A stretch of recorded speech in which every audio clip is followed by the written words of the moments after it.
In the UK, most crash sites date back to 1940, when over 600 Spitfires and Hurricanes were shot down in the Battle of Britain. Since the 1960s, a few small groups of die-hard enthusiasts have been digging them back up. And today this lot are looking for one of the very last planes still in the ground. At a secret location in Kent, a local farmer has given permission for an excavation. Dig organiser Gareth Jones, an archaeologist from South Wales, is hoping to find a 1940s Hurricane.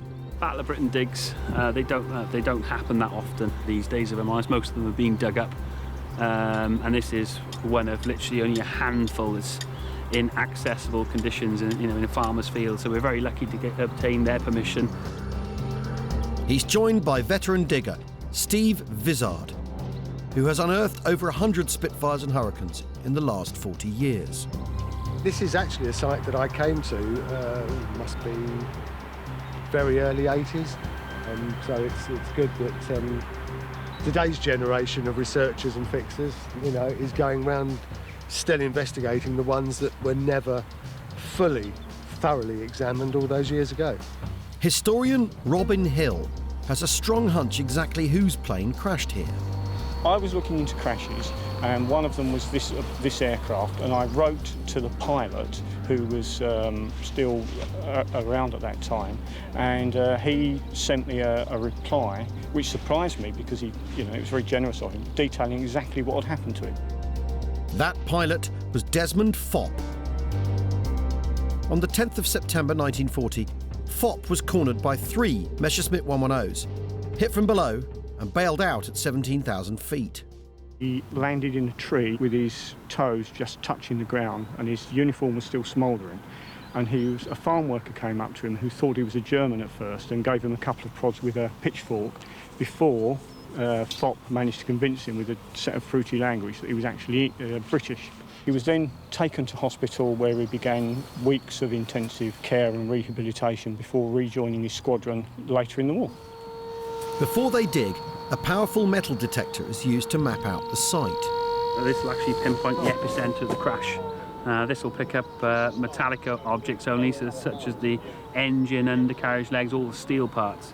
From the signals, there's obviously a substantial piece of steel there. You might expect archaeologists to arrive with trowels and brushes. But for these guys, this is the tool of choice. They've been given just one day to access the site, and they want to retrieve as much as possible. Top prizes would be parts of the cockpit, the engine, and the registration plate that could prove that this was indeed Fopp's Hurricane.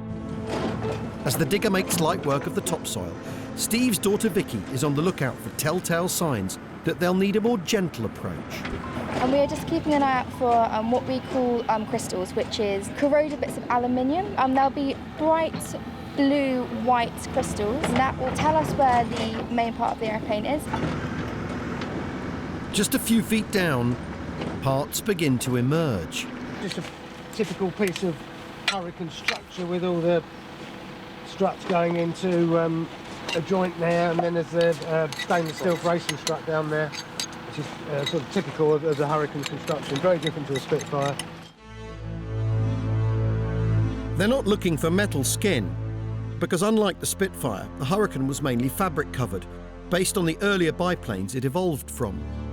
This is the rudder bar and rudder pedals that the pilot would have had his feet on. So at the bottom of the pilot's control column. So we're in the cockpit.